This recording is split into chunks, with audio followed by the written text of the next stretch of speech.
Assalamualaikum warahmatullahi wabarakatuh. Halo anak-anak, perkenalkan nama saya Adecia Insanur. Saya biasa dipanggil Cia. Saya adalah mahasiswa PPL 2 dari Universitas PGRI Yogyakarta. Bagaimana kabar anak-anak hari ini? Semoga anak-anak dalam keadaan baik, sehat, dan selalu bersemangat meskipun harus belajar dari rumah ya. Pada kesempatan kali ini kita akan belajar materi tentang tema 3, tokoh dan penemuannya, subtema 2, penemuan dan manfaatnya, dan pembelajaran 2.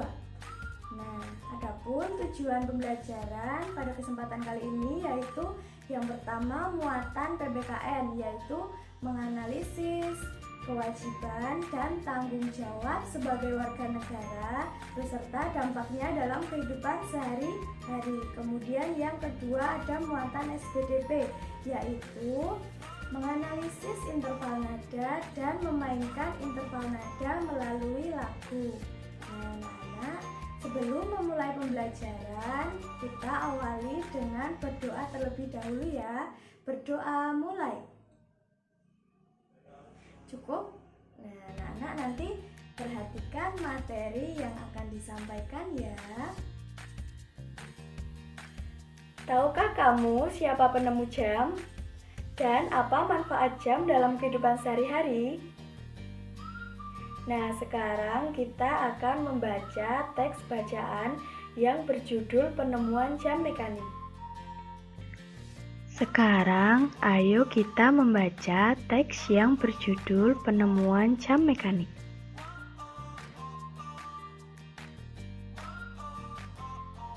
Penemuan jam mekanik. Pada tahun 1430, masyarakat Eropa mengenal jam yang menggunakan pegas.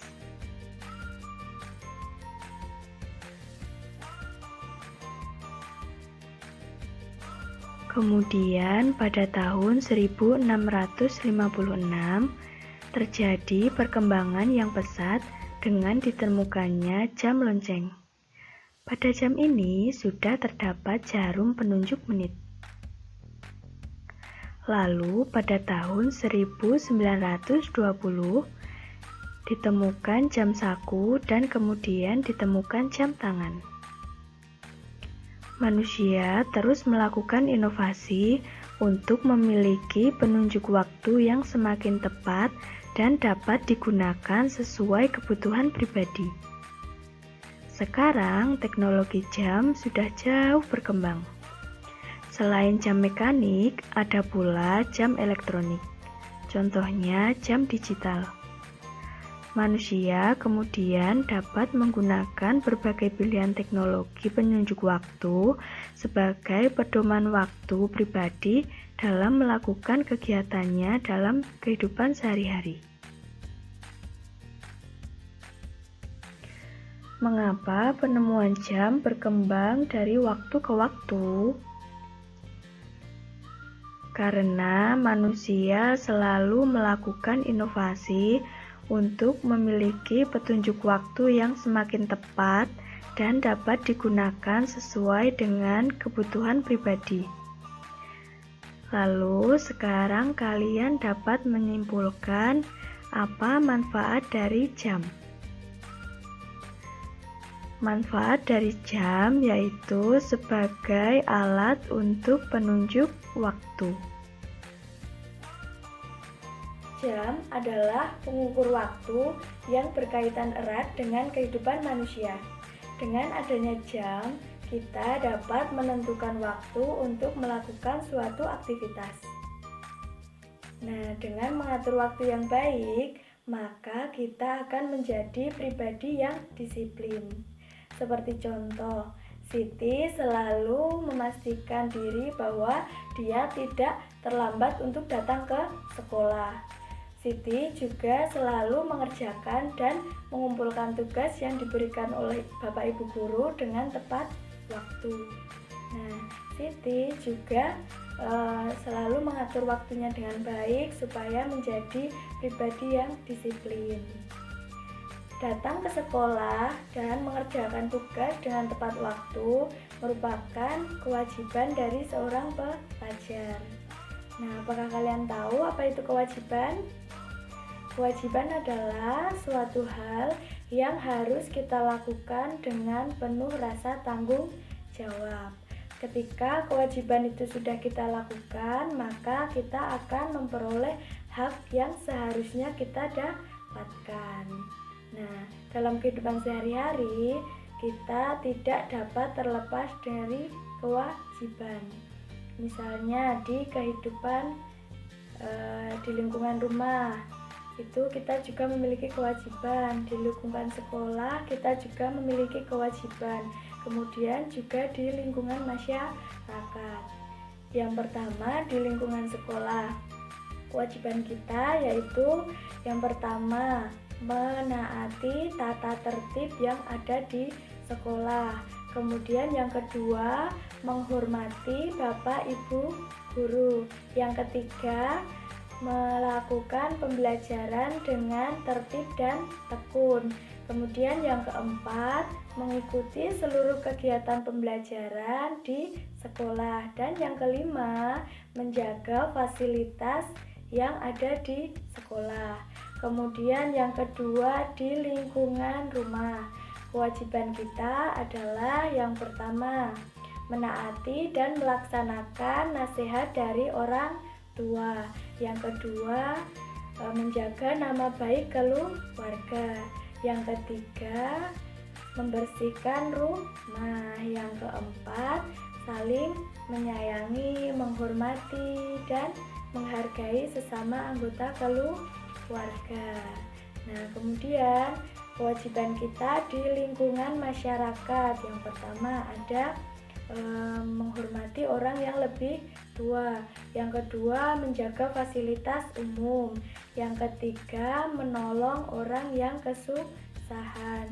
Dan yang keempat, itu menaati aturan atau norma yang berlaku di masyarakat. Nah, itu tadi kewajiban yang harus kita lakukan yang berkaitan dengan kehidupan sehari-hari.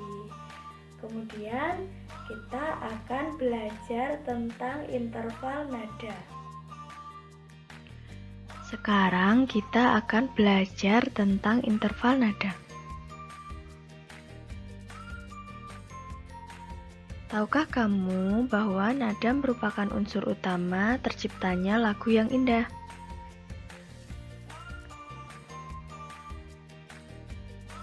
Nah, sekarang perhatikan gambar yang ada di layar. Terdapat tangga nada C, D, E, F, G, A, B, C, atau sering juga disebut dengan Do, Re, Mi, Fa, Sol, La, Si, Do. Interval nada adalah jarak antara satu nada dengan nada yang lain.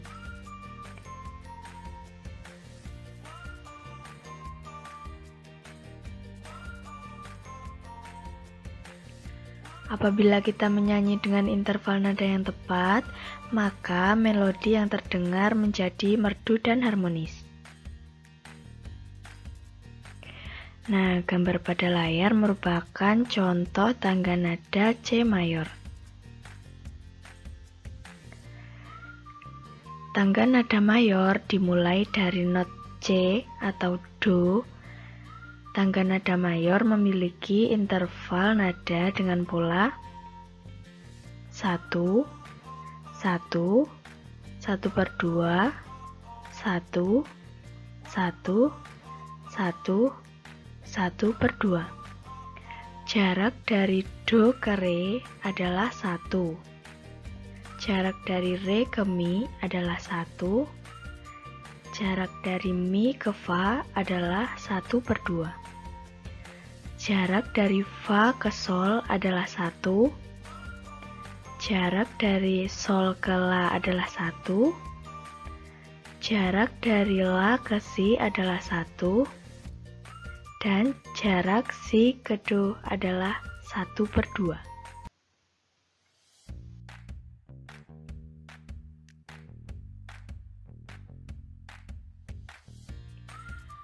Lagu yang dimainkan dengan menggunakan tangga nada C mayor apabila dinyanyikan akan terdengar ceria. Salah satu lagu yang menggunakan tangga nada C mayor yaitu lagu yang berjudul Maryam Tomong yang berasal dari Tapanuli, Sumatera Utara dan diciptakan oleh Guru Manuhun Situmorang.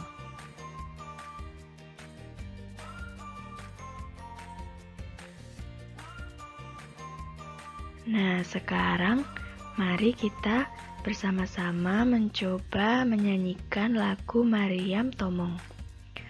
Sebelumnya, kalian silakan mengamati contoh dalam menyanyikan lagu Maryam Tomong sebagai berikut.